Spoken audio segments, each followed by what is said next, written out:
আর তার মৃত্যু কি যে খুন করলো তার হাতে লেখা ছিল? কেউ খুন হলো, এই ব্যক্তি যদি খুনের শিকার না হতো তাহলে সে কি আরো কিছুদিন বাঁচত কিনা?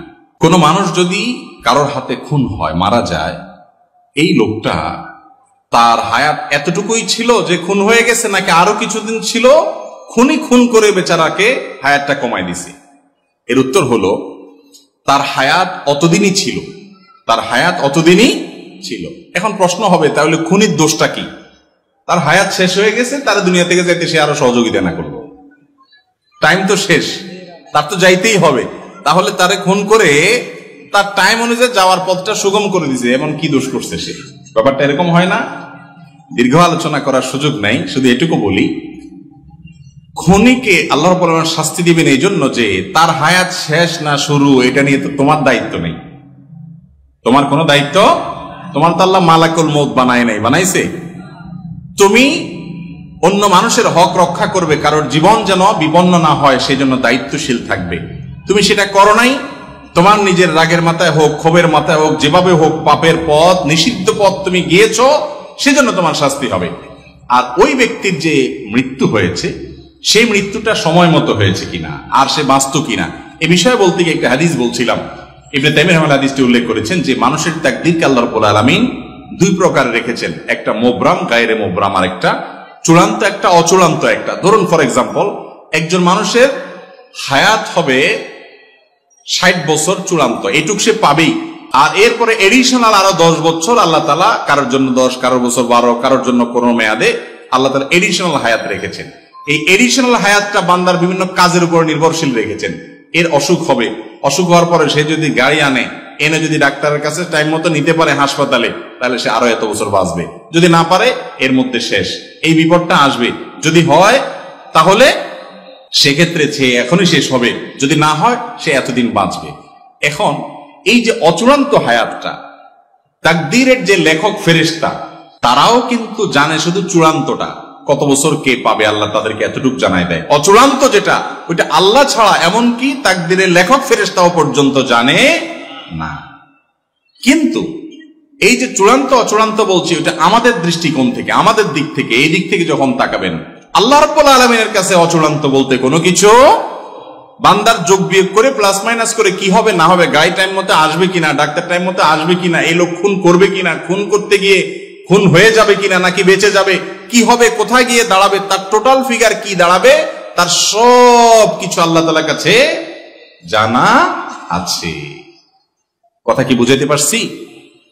তো খুনিকে আল্লাহ রাব্বুল আলামিন শাস্তি দিবেন তার অপরাধের কারণে, নিষিদ্ধ পথে পা বাড়ানোর কারণে, আর সেজন্য সে শাস্তি পাবে। আল্লাহ তাআলা আমাদেরকে বোঝার তৌফিক দান করুন। বিবাহের ক্ষেত্রে মেয়ে যদি ছেলের থেকে বড় হয় তাকে বিবাহ করা যাবে, কোনো অসুবিধা নাই। বিয়ের ক্ষেত্রে পাত্রী যদি পাত্রের তুলনায় বয়সে বড় হয় তাতে বিয়েতে কোনো অসুবিধা নাই।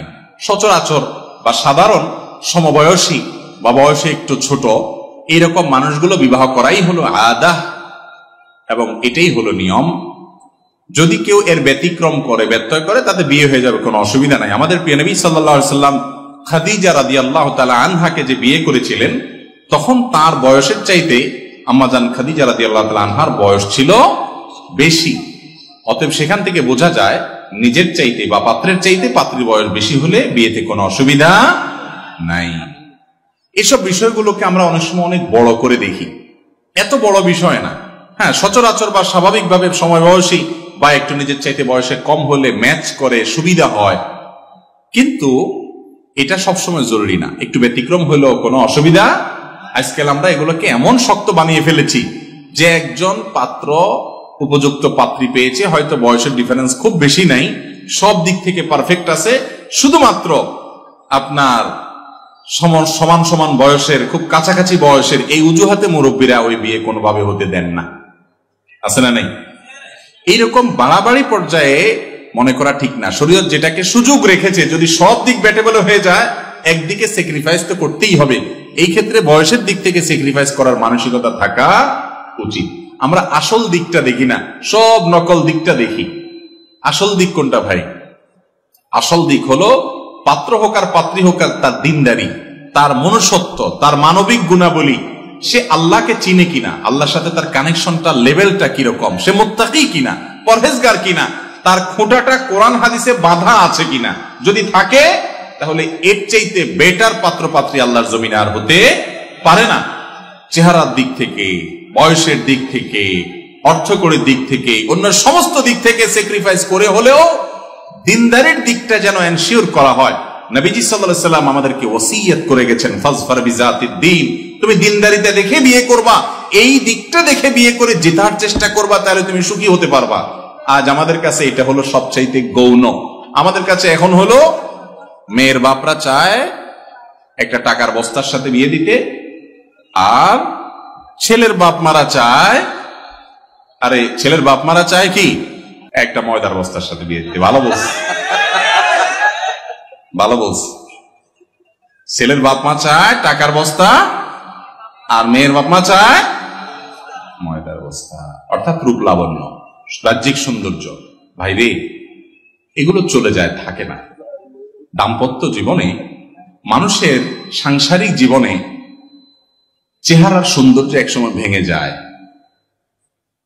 অর্থকড়ি একসময় হয়তো চলে যায়, কিন্তু মানুষের যে গুণটা সবচেয়ে বেশি উপভোগ করার মতো থাকে সেটা হলো তার পার্সোনালিটি, তার ব্যক্তিত্ব। আর একজন মানুষ যখন তার রবকে রব হিসাবে স্বীকার করে, একটা জায়গায় সে আত্মসমর্পণ করে, তার সাথে চলে ফিরে উঠে বসে আপনি শান্তি পাবেন।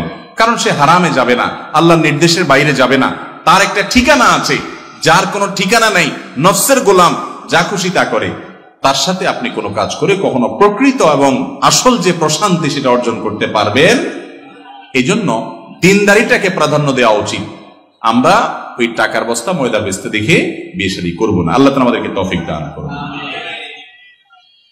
এরপরে প্রশ্ন হলো, এখনকার সমাজে মৃত ব্যক্তি মারা গেলে 4 দিনে 40 দিন পর তার ওয়ারিসরা খানার আয়োজন করাটা বাধ্যতামূলক করে নিলে টাকা না থাকলেও ধার করে করতে হয়, এটা কি জায়েজ আছে কিনা? ভাই, এই মাসআলার উত্তর সবচেয়ে বেশি দিতে হয়। বাংলাদেশের সবচেয়ে প্রতিষ্ঠিত বেদাত গুলোর ভিতরে একটা হলো এটা, যে কোন মানুষ মারা গেলে, যে ব্যক্তি মারা গেল, তার ওয়ারিসরা, তার ছেলে মেয়েরা, আত্মীয় স্বজনরা এলাকাবাসীকে 3 দিন, 7 দিন, 40 দিন, বিভিন্ন দিন ফিক্স করে ওই টাইমটাতে মানুষ খাওয়ানোটাকে মৃত ব্যক্তির জন্য জীবিতদের পক্ষ থেকে শরীয়ত সিদ্ধ করণীয় মনে করে, আবশ্যক মনে করে, হাওলাত করে করতেই হয়। যদি না খাওয়ায়, এলাকার লোকজন বলে কি ছেলে মেয়ে রেখে গেল, একটু হাতও ধোয়াইলো না কারো।